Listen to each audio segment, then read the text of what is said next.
The bus rattled down a narrow, winding road, the headlights slicing through thick fog that clung to the trees.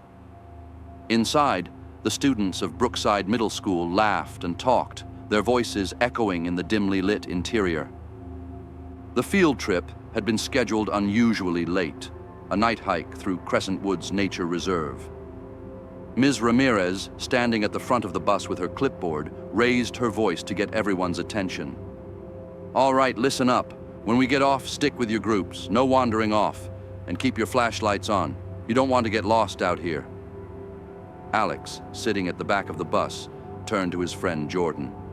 "Who even plans a field trip at night? This whole thing feels like a bad idea." Jordan shrugged. "Probably to make it more dramatic or something. You know how Ms. Ramirez loves her unique learning experiences." The bus pulled into a small gravel parking lot surrounded by dense trees. The headlights briefly illuminated an old, weathered sign, Crescent Woods Nature Reserve. Everything about the place felt wrong. It was too quiet. No other cars, no rangers, just the soft chirping of crickets and the occasional rustling of leaves. As the students stepped off the bus, Alex noticed Mia hanging back, clutching her flashlight tightly. She glanced toward the woods and muttered, "This place gives me the creeps." Did anyone else hear that? Jordan laughed. "Relax, it's just the wind." Ms. Ramirez clapped her hands to gather the students, then led the way onto the narrow trail. "Stay close, everyone. If you lose sight of the group, call out immediately." The group moved deeper into the woods, the beams of their flashlights bouncing off gnarled tree trunks. The path twisted and turned, each corner revealing more shadows. About 20 minutes in, the trail opened into a clearing, and they stopped to take a break. In the middle of the clearing stood an old, dilapidated cabin. The windows were broken, the wooden walls warped with age. "This wasn't on the map," Ms. Ramirez said, frowning as she unfolded the paper in her hands. Jordan nudged Alex. "Bet it's haunted." "Or where someone hides bodies," Alex replied, only half joking. Suddenly a loud snap echoed from the woods behind them. Everyone froze. The sound wasn't like a branch falling naturally. It was deliberate, like someone stepping on it. Ms. Ramirez looked toward the trees. "Okay, break's over. Let's head back to the bus." They started back the way they had come, moving a little faster now. But the snapping sounds followed them. Branches cracked, leaves crunched. It wasn't just one person. It sounded like multiple footsteps, heavy and deliberate.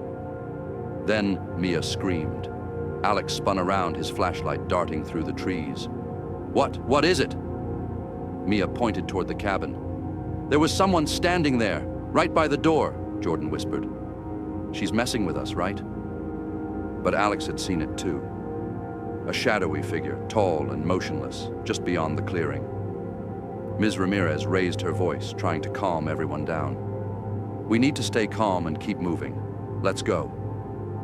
The group hurried back along the trail, but the woods seemed to be shifting around them. The path they had followed so easily before now felt unfamiliar. Every turn led to more darkness, and panic started to set in. Then, without warning, they stumbled back into the clearing with the cabin. This isn't right," Ms. Ramirez said, looking at the map again. "We've been walking in circles." The students murmured nervously, their flashlights flickering. "Do we just stay here?" Alex asked. Before Ms. Ramirez could answer, a man stepped out of the woods. He was tall and lanky, wearing dirty, torn clothes. His face was obscured by the shadow of his hood, and in his hand he carried a long, rusted machete. The group froze. Ms. Ramirez held up her hands, her voice shaking. "We don't want any trouble. We're just trying to find our way back." The man didn't respond. He just tilted his head slightly, then took a slow step forward. "Run," Alex whispered. And then the man charged. The students screamed and scattered, sprinting in every direction. Alex grabbed Jordan's arm and pulled him toward the trees. "This way!" They ran blindly, branches clawing at their faces, their flashlights swinging wildly. Behind them, They could hear the heavy, erratic footsteps of the man crashing through the undergrowth. Jordan tripped over a root, falling hard. Alex turned back to help him up, but before he could, the footsteps stopped. They froze, crouching low in the underbrush, trying to hold their breath. The woods were eerily silent now, but Alex felt like they were being watched. Then, from somewhere in the darkness, the man's raspy voice called out, "You can run, but I'll find you." Jordan gripped Alex's arm. "We need to get back to the others." They crept through the trees, trying to move as quietly as possible.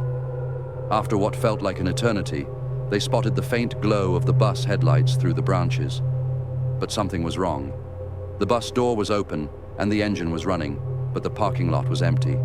No students, no Ms. Ramirez, just the bus, sitting there in the fog. Alex hesitated. "Where is everyone?" Jordan pointed to the side of the bus. There, smeared across the yellow paint, was a bloody handprint. Before they could react, the man's voice came again, closer this time. "You're almost out of time." They turned and saw him standing at the edge of the parking lot, the machete dangling at his side. Alex grabbed Jordan's arm. "Get on the bus, now!" They sprinted toward the open door, scrambling inside and slamming it shut behind them. Jordan fumbled with the locks while Alex ran to the driver's seat, searching for the keys. "There's no keys," Alex shouted. Jordan's eyes widened. "What do we do?" The man was outside now, walking slowly around the bus, dragging the blade along the side. The screeching sound was unbearable. Alex spotted the emergency hatch on the roof. "We climb out, come on!" They scrambled up, pushing the hatch open and pulling themselves onto the roof. From there, they could see the man circling below, his hood tilting upward as he spotted them. He laughed, a low, guttural sound that echoed through the night. "We can't stay here," Jordan whispered. Alex scanned the area and spotted a dirt road leading out of the parking lot. "We make a run for it. Stick together." They climbed down the back of the bus as quietly as they could and took off down the road, not daring to look back. The man's laughter followed them, but his footsteps didn't. After what felt like miles, they saw headlights in the distance. A car was coming. They ran into the middle of the road, waving their arms and shouting. The car screeched to a stop, and a man rolled down the window. "What's going on?" he asked, his face alarmed. Alex and Jordan were too out of breath to explain. "There's a guy. He's trying to kill us," Alex finally managed. The driver didn't wait for details. "Get in!" As they climbed into the car, Alex looked back down the road. The man with the machete stood at the edge of the woods, watching them. He didn't chase them this time. He just raised a hand and waved. The car sped off, leaving Crescent Woods behind. Alex and Jordan never saw their classmates or Ms. Ramirez again. The police searched the area for weeks but found no trace of the group, only the empty bus and a bloodied machete lying in the dirt. Some say the man still hunts the woods at night, waiting for his next visitors.